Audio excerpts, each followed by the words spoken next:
अस्सलाम वालेकुम जी, क्या हाल है सारे दोस्तों का? ठीक हो?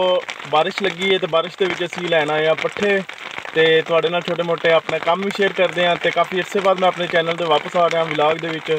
ते सारे दोस्तों अगे रिक्वेस्ट है, जिन्होंने दोस्तों ने चैनल नहीं सबसक्राइब किया वो भी करो, तो नाल यार छोटा जिहा लाइक और कमेंट जरूर कर दिया करो कि वीडियो कैसी लगी है।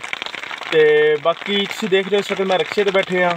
मेरा मशवरा है जितने लोग किसान भाई ने जिन्हें जानवर वगैरह रखे ने, मेरा उन्होंने कीमती मशवरा है कि वो रक्शा लै लैन। रक्शे की यह सहूलत है कि ये पट्ठे बंदा जोड़े खोती दे बंदा 3-4 फेरिया खड़दा है ना, डंकी यार खोती गद्दी वो खोती आखदे रवा थोड़ा फीलिंग आनी है, मज़ा आता है। जो तुम खोती के पट्ठे खड़ते हो ना, 3-4 लद्दे खड़ते हो, वाणे खड़ते हो पट्ठिया के, वो एक रक्शे तुम अद्धा रक्शा भी नहीं होंदा लैके जा सकते हो, और तुम 8-10 डंगर अब आसानी नाल मैनेज कर सकते हो। तो रक्शे की बहुत ज़्यादा सहूलत है और बहुत ज़्यादा यानी कि इसकी यानी कि कर लो कि तुम टाइम की बचत है। भरावां अगे मेरा मशवरा सारे भरावां ने है कि यार जोड़े लोग नौजवान ने शर्म महसूस करते हैं रक्शा चलाते या कोई कहना छोटा मोटा काम करते हैं, तो उन्होंने अगे रिक्वेस्ट भी है, उन्होंने सारे मेरा एक ही मशवरा है कि यार तुम अल्लाह ने याद करके एक छोटा जहा रक्शा लै लो, पूरा जहा लै लो, ज़्यादा ना भी लो। तो अपने जोड़े घर के जानवर रखे जो उन्होंने तुम कोशिश करो डबल तो ट्रिपल कर लो। तो तुम 1 साल मेहनत करनी, 1 साल के बाद तुम जो पैसा लाए आना है उस तो 2 गुना पैसा वापस भी लै सकते हो। तो अपने जानवर भी तुहाडे उत्थे दे उत्थे ही होने।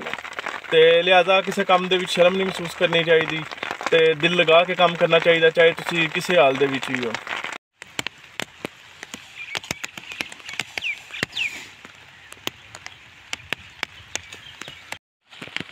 अस्सलाम वालेकुम दोस्तों, क्या चाल है? उम्मीद करें सारे खैर बढ़िया ठीक ठाक हो। आज जिमें कि तुम देते पे हो असा घा वढ़ना है वजह से जवान मंडी वाला और मुल्तानी मुंडा के ते हल्की हल्की रेम झेम लगी खड़ी असा कि क्यों ना कि घा वाइंद वाढूं टाइम नाल ते इन नाल ताकू आई दा मजेदार व्लॉग लगसी। तो कैमरामैन किधर गया? कैमरामैन साहब बाबू व्लॉग कैमरामैन मैं जी तुहाडा अपना बाबू जट, तो तुसीं वेंदे हो पियो बाबू व्लॉग। तो मेरे नाल ने रमज़ान मुल्तानी साहब, रिजवान मुल्तानी साहब तो हमाद गोंदल मंडी वाला। तो 3 जिलियां दे नौजवान कट्ठे होए ने तां जाके अज बूरियां वास्ते पट्ठे चले ने। तो पट्ठे अजे 1 क्यारा भी नहीं कंप्लीट होया, तो असीं 3 क्यारे लैके पट्ठे जाने ने। तो यानी कि बारिश के विच कितना मुश्किल काम हुंदा करना।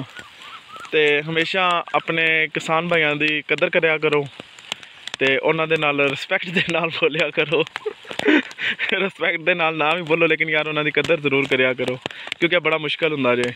जिस तरह पाकिस्तान एक ज़री मुल्क है, तो इस तरह छोटे छोटे किसान भी उससे यानी कि अपना अपना हिस्सा डाल रहे हैं।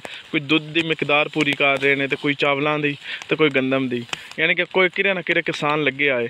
और तुसीं यह भी बाखूबी जानते हो कि जिस टाइम किसान की फसल तैयार होंदी है उस टाइम रेट गौरमेंट के लैंदी है, और वही रेट तो उस यानी कि उस गंदम और उस फसल को जिस टाइम वापस गौरमेंट देंदी है तो अपनी मर्जी का रेट ला के देंदी है गरीब लोगों को। इस गल दे असीं भी खिलाफ हाँ, तो लेकिन सारे भाइयों अगे रिक्वेस्ट है कि हसी खुशी रहा करो।